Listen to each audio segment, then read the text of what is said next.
Hello everyone. So today we'll be taking up the daily quiz for the date 18th March 2024. So the articles are quite interesting. So based on those articles from today's Hindu newspaper, so we'll be taking up the daily quiz.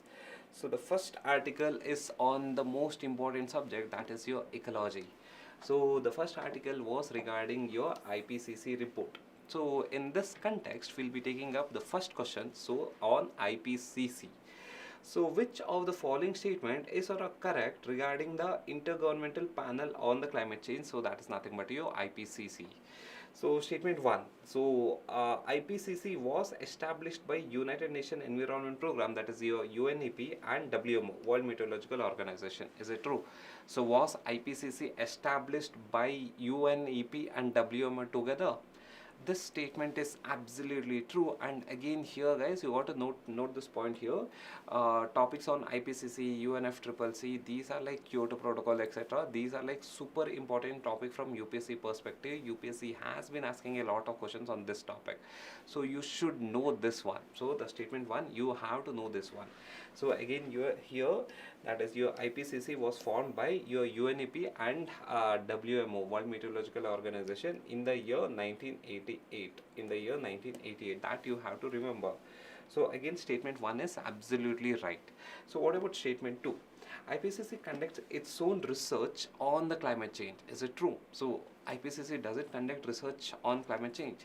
No, even though IPCC, please focus here, that is, even though IPCC is a scientific body, it does not conduct its own research on climate change. Then how does IPCC produce its reports? That is, we know the famous IPCC reports, that is your assessment report. So till now IPCC has given 6 assessment reports, and the 7th one is about to be released. So totally 6 assessment report has been given.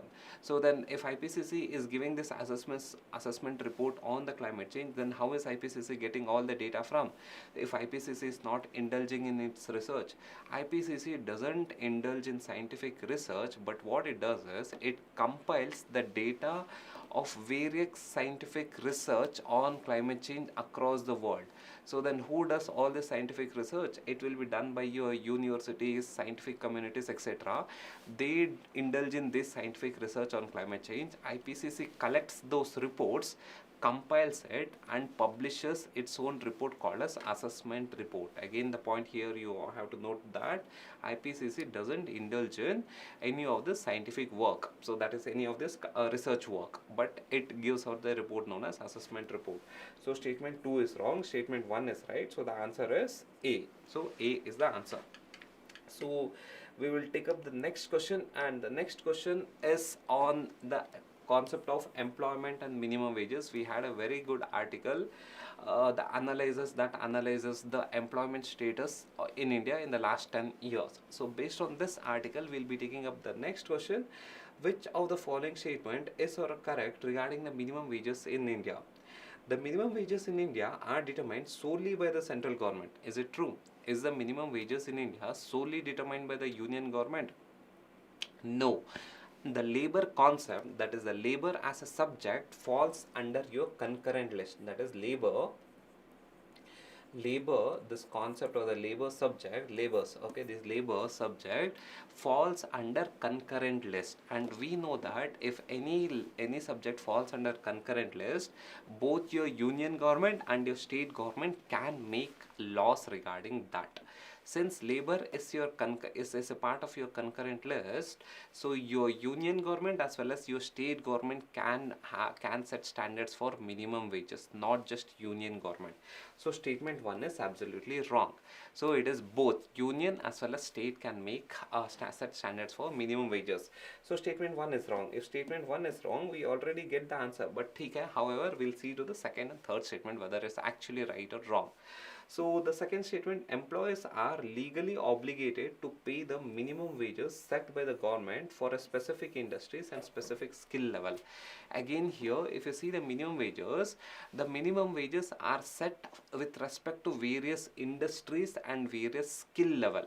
and it is the employers are legally obligated to follow it. So now don't show me that sir, or say this employer is not following, or say that employer is not following. If they are not following, that is illegal. So the employers, as per the Minimum Wages Act, the employers are legally obligated to follow it. So both your union government and state government will set minimum wages with respect to various industries and various skill level.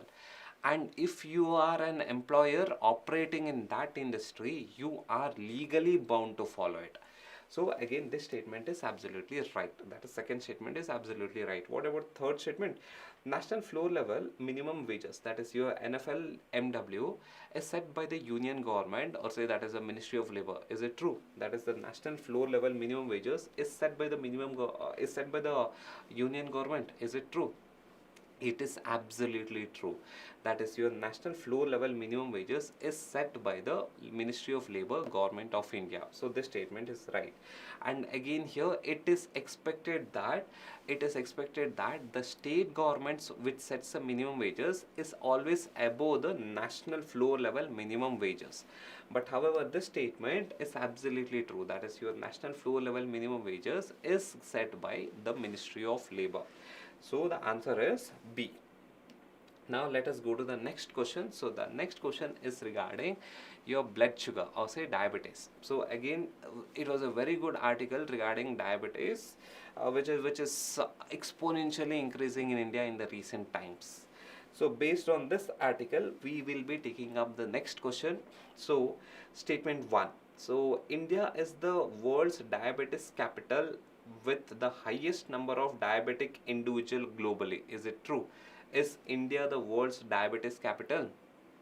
This statement is absolutely right. India is the world's diabetes capital. So if you see here, various articles say, even in your Times of India, India is the world's diabetes capital because the absolute number of people having diabetes is very high compared to all other countries. So India is referred to as a diabetes capital. So statement 1 is absolutely right. What about statement 2?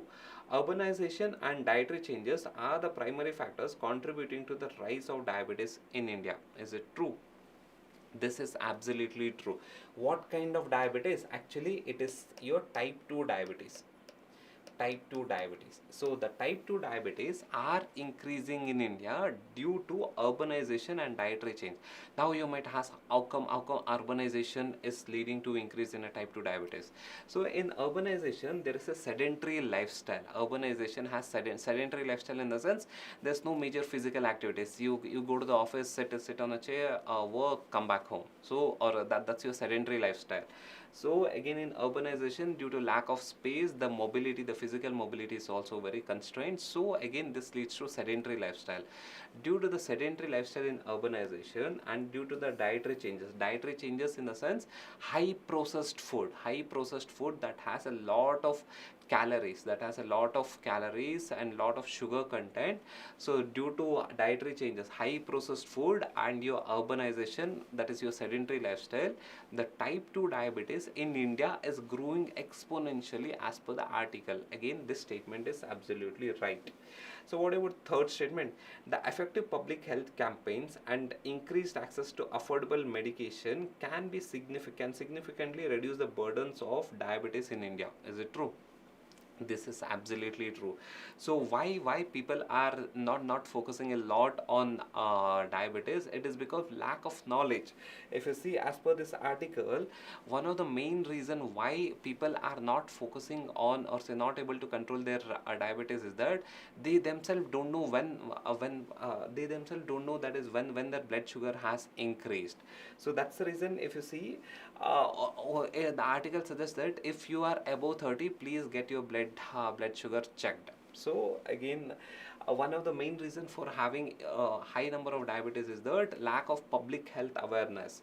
So in order to increase the public health awareness, we need to have various campaigns. So again, effective public health campaigns are very important to control the diabetes. Again, this statement is also right. So the answer is D. Now we'll go to the next question, and the next question is regarding the article on the governor, Tamil Nadu governor versus your Tamil Nadu government. So based on this article, we will be taking up the question on the concept of governor, on the topic of governor. So consider the following statement about the state governor in India, state governors in India. So statement 1, the governor is appointed by the President of India. Is it true? Is the governor appointed by the President of India or the central government or the Prime Minister? Governor is appointed by the President of India. So statement 1 is right.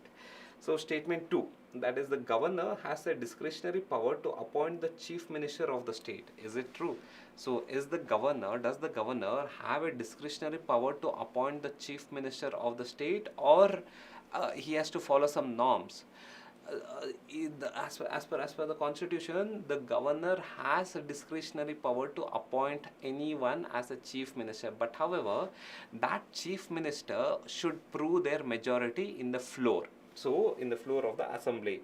So if you consider a classic case, so in the recent times, so what happened, the governor had appointed Mr. Yediyurappa as the chief minister, but there were claims that the Congress and JDS, their alliance had more majority, had more number of MLAs compared to Mr. Yediyurappa. But however, the governor appointed Mr. Yediyurappa as the chief minister because the governor exercised his discretion.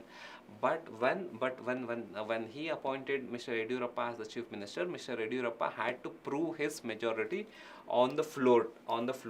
But however, he couldn't do it. That's a separate thing. But however, here you have to note that the governor has the discretion to appoint any MLA as a chief minister. But however, this MLA has to prove their majority in the assembly. So this statement is also right. What about statement 3? The governor can dissolve the state government on the advice of the chief minister. Yes, the governor can do it, can dissolve the state government on the advice of the chief minister. So this statement is also right. So the answer has to be, so statement 1. Okay, this is actually statement 1, 2 and 3. So the answer should be D, that is all of the above. Statement 1, 2 and 3. Is it true? All of the 3. This is all of the above. All of the above. So all of the above is right. So we'll go to the next question. So PYQ. So next question is regarding the PYQ. With reference to the furnace oil, consider the following statement. So what is furnace oil? Before getting into the concept, so what is furnace oil? So furnace oil is a product that you get through the refinery process, or say distillation process. So what happens, we know that crude oil, so in crude oil there are various other elements that are found. So in crude oil, through crude oil we get natural gas, we get gasoline. The gasoline is nothing but your petrol, we get kerosene, we get diesel, and the last remaining part, which is a substandard fuel, we call that as a fuel oil. Is it clear? So through refinery process, fuel oil is a byproduct. It is a substandard fuel compared to your petrol, diesel, kerosene, etc. Is it clear? So that is your fuel oil. It is a byproduct in the distillation process in a oil refinery. This is the basic concept. So this is, see the color of it. It has a lot of impurities in it. So that is your fuel oil. And the other name of fuel oil is also called as your furnace oil or heating oil, fuel oil, one and the same. So in this context, we will be taking up the concept. So that is, with reference to the furnace oil, consider the following statement. So it is a product of oil refinery. Is it true? Yes. As we saw earlier, your furnace oil or fuel oil is a product of oil refinery. So and again here, your furnace oil is not a is a substandard oil compared to your kerosene or say your diesel, petrol, etc. So this is a product of your fuel oil. Some industries use it to generate power. Yes, since this fuel oil or say furnace oil is we get this furnace oil at a very cheaper cost.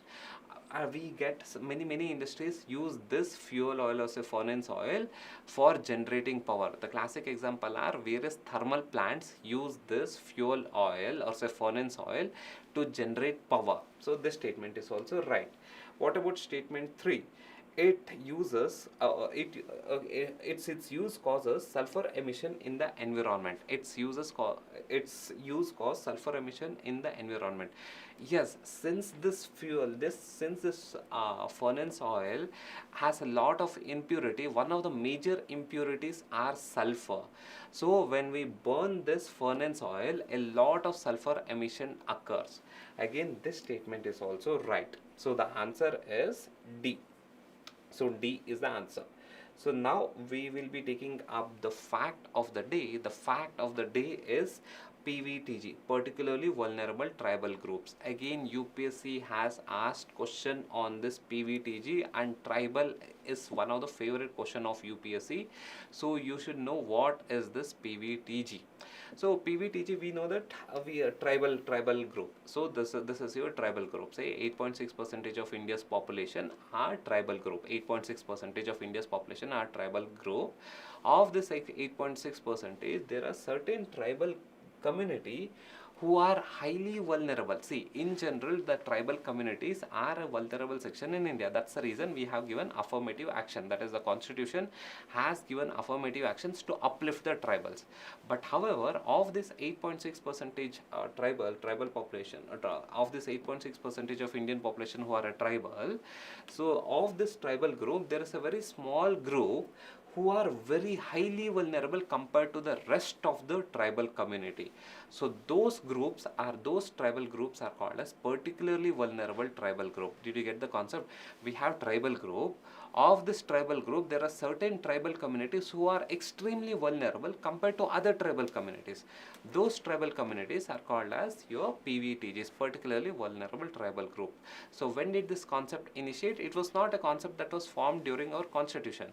This concept, the PVTG concept, was initiated in 1960s by Debar Commission. So this Debar Commission analyzed the tribal sections in India and identified that there are certain tribal communities who are extremely vulnerable compared to the other tribal communities. So as a reason, this Debar committee identified the tribal communities, and the commission named these tribal community as primitive tribal group. The primitive tribal group. And again, the word primitive is doesn't sound in a positive way.